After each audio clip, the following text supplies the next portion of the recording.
Hello guys. Odisha रे रही विभिन्न प्रकार 26 पैरामेडिकल कोर्स जमती कि DMLT, D pharmacy, DMRT, physiotherapy, optometry, radiology, anaesthesia, OT technician आउरी बहुत प्रकार जो बैचलर डिग्री सर्टिफिकेट कोर्स एमती बहुत टाइप जो कोर्स गुड़िक रही से सब कोर्स गुड़िक जो सब कैंडिडेट्स माने फर्स्ट राउंड सीट अलॉटमेंट रे सिलेक्ट होते आउ निजर आडमिशन को ऑनलाइन करथिले निजर आडमिशन फी को ऑनलाइन डिपोजिट कर सारी से बहुत बड़ इंपोर्टाट अपडेट आसिक पहुँची सेटा कौन ना गतकाली संध्यारे से पैरामेडिकल कोर्स गुड़िकर सीट सरेंडर फॉर्म टी रिलीज होती। सीट सरेंडर फॉर्म कौन एहाकू केउ माने पूरण करिवे केउठी एई सी सरेंडर फॉर्म टी मिलिबो ता सहित सीट सरेंडर फॉर्म को किपरि पूरण करिवे এই सीट सरेंडर फॉर्म आवश्यकता कौन रही से विषय डिटेल आम ये भिडियो डिस्कसन करवा। सो भिडियोटा को स्टार्ट करने पूर्व जदि भी आपण मैंने पर्यटन आम चैनल को सब्सक्राइब करना निहाती सब्सक्राइब करदे जहाँफल जितेबाला भी ये पैरामेडिकल कि nursing course related important update आसो तार सर्वप्रथम नोटिफिकेशन आपण मैंने आम चैनल पाइपर। आपण मैंने जानी कि आमर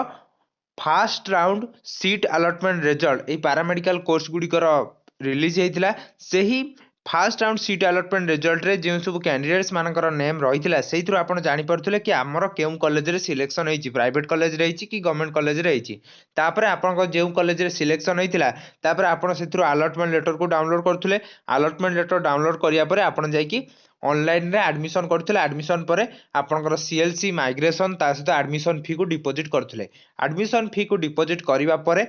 आपनकर जदी माइंड चेंज हे गला माने आपण चाहिले कि जे कॉलेज रे आपनकर फर्स्ट राउंड रे आसीथिला से कॉलेज रे आपण आउ एडमिशन बा पढ़िबे एडमिशन करि सारचंदी आ पढ़िया पई चाहू नांती ताहले आपण सीट को सरेंडर करि परिबे माने सीट को आउ जण कैंडिडेट्स को देई परिबे आ निजर एडमिशन फी को रिफंड करि परिबे। सो ये सीट सरेंडर फॉर्म माध्यम आपण कौन करें ना स्पेशली जो कैंडिडेट्स माने आमर first round seat allotment result बाहरिया परे जार सिलेक्शन होता से माने जो ऑनलाइन एडमिशन करते से माने चाहिए सीट सरेंडर फॉर्म माध्यम निजर सीट को सरेंडर करें माने आउ जने कैंडिडेट्स को दे पारिबे ता सहित आउ कौन करें ना निजर जो एडमिशन फी को डिपॉजिट करते जी टंका आपण कोर्स वाइज जी टका रही से कोर्स को आप चाहिए रिफंड माने आपण बैंक अकाउंट को पुणी आनी पारिबे। सो सेटा केमिति आपण आनिबे से विषय डिटेल आम भिडियो डिस्कसन करवा। प्रथमे देखीदवा कि ये जो सीट अलॉटमेंट जो आमर रही सॉरी सीट अलॉटमेंट कहूँ सीट सरेंडर फॉर्मटा सीट सरेंडर फॉर्म फॉर्मेट को भाया आपको केमिति आपण डाउनलोड करेंगे ये हूँ सीट सरेंडर फॉर्म फॉर्मेट आपण मैंने देखिपे ये सीट सरेंडर फॉर्मटा आप दुईटा मेथड रे पाइपर गोटे तो है आम टेलीग्राम चैनल मुझे आपको छाड़देवी सीट सरेंडर फॉर्म जोटा कि आम टेलीग्राम चैनल ना तो आप जानते CHSE कैटालिस्ट ये आप सर्च कले टेलीग्राम चैनल इजिली आम चैनल पाइबे से जॉइन हेले आपण मैंने यही seat surrender form T Piper ना आपण आउ गोटे मेथड अच्छे ऑनलाइन आपको डाउनलोड करेंगे से केमती करेंगे ना प्रथम आप डीएमईटी ऑफिशियल वेबसाइट को पलैबे से कंबाइंड काउंसलिंग जो पैरामेडिकल अलाइड मेडिकल साइंस रही लिंक उपर सिंपली क्लिक करदे क्लिक कलापर आपन पाखे आग गोटे इंटरफेस टी ओपन हो जो कि ऑनलाइन रजिस्ट्रेशन एप्लिकेशन लिंक उपर सिंपली क्लिक करदे तापर आउ एक इंटरफेस टी ओपन हो जो कि आपको कंबाइंड अलाइड कोर्स उपर सिंपली क्लिक करार अच्छी कंबाइंड अलाइड कोर्स उपर सिंपली क्लिक कले आपन पाखे आउ गोटे इंटरफेस टी ओपन हो जो कि आप स्क्रोल डाउन करके सिंपली ये जो आम टाइम टेबुल रही टाइम टेबुल अनुसार आपणकर कौन करेंगे ना 13 नंबर सीरियल आप देखिपे गोटे जिनस लिखाई से 13 नंबर सीरियल पूरा राइट साइड रे आपन पाखे गोटे डाउनलोड ऑप्शन रही से डाउनलोड लिंक उपर आप सिंपली क्लिक कले यही सीट सरेंडर फॉर्म टी को डाउनलोड करेंगे। यही सीट सरेंडर फॉर्म डाउनलोड करने सहित से विषय तो मुझे कहीदेवी ता पूर्व कहीदे कि सेकेंड राउंड चॉइस फिलिंग आउ चॉइस लॉकिंग प्रक्रिया आमर एवं चली डिसेम्बर 20 रु डिसेम्बर 23 तारिख भितर आप सेकेंड राउंड पर ऑनलाइन चॉइस फिलिंग आउ चॉइस लॉकिंग करेंगे जहाँफल आपंकर second round seat allotment result बाहर आप सेकेंड राउंड जो वेट करके रही है सेकेंड राउंड रे आप आउ गोटे कॉलेज पाइपर जदि निजर मनपसंद कॉलेज सीट बड़ी थाए ताले आपको मिल पार से आपन को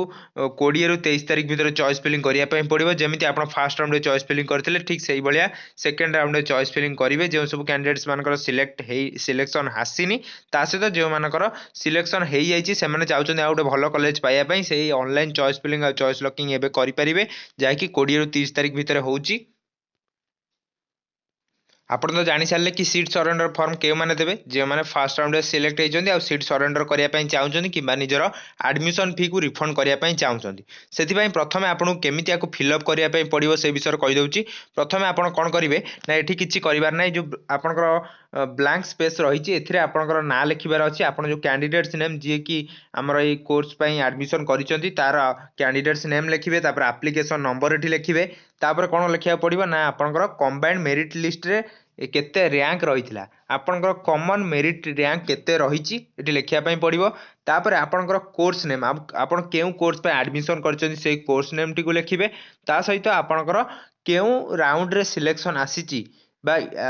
एठी कोन लिखिबे ना आपनकर इंस्टीट्यूशन बा कॉलेज नेम केउ कॉलेज रे आपन एडमिशन करचंदी सेटा लिखिबे तापर आपनकर केउ राउंड करे काउंसलिंग हिची एटा तो फर्स्ट राउंड हिची सेति पई फर्स्ट राउंड ऊपर सिंपली टिक कर देबे तापर आपन केते टका एडमिशन फी डिपॉजिट करिचंदी से एडमिशन फी को आपन एठी लिखिया पई पड़िबो तापर आपनकर केउ डेट रे आपन आकु एसबीआई कलेक्ट माध्यम रे डिपॉजिट करिचंदी सेगुडी को लिखिबे तापर आपनकर जो बैंक रेफरेंस नंबर बा चालान रेफरेंस नंबर रहिची ताकू एठी सिंपली एंटर करिवे एही सब इनफॉरमेशन गुडी को आपण निजर जो बैंक ई रिसिप्ट रहिची सेठू पाई परिबे तापरे आपण कोन करिया पई पडियो आउ किछि एठी करिवेनी सिंपली तापर आसीबो एठी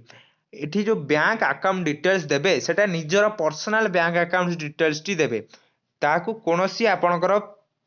ए पर्सनल बैंक अकाउंट डिटेल्स ही एथिरे देबे आकु कोनोसी आपण होउची हमर आउ कार साइबर कैफे के कंप्यूटर दुकान न देबेनी न ता पाखु पैसा पळेबो सेति पे आपणकर समस्त बैंक अकाउंट डिटेल्स देबे आपणकर अकाउंट होल्डर नेम बैंक रो अकाउंट रो name types of bank account आपणकर सेविंग बैंक अकाउंट हेतिबो account number IFSC code bank रो ब्रांच एड्रेस देबे मोबाइल नंबर देबे निजरो तापर आपनकर सिग्नेचर करिवे आउ डेट ऑफ एप्लीकेशन आपनकर ए एप्लीकेशन जो दिन आपण फॉर्म फिलअप कले से तार डेट टी एठी मेंशन करिवे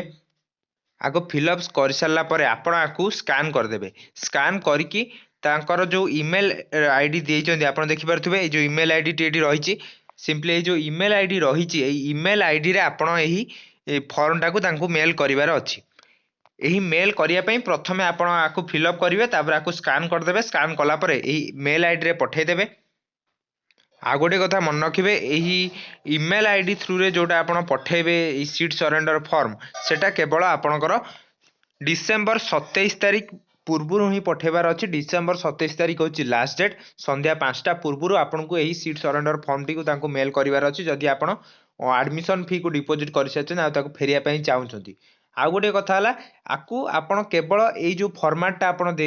एई जो डाउनलोड करिथिबे एही फॉर्मेट रे केवल पठै परिबे अन्य कोनोसी फॉर्मेट आपण जदि एप्लीकेशन फॉर्म टी पठेबे ताले सेटा एक्सेप्ट करा जिवो नाही एई कथा आपण मन रखिथिबे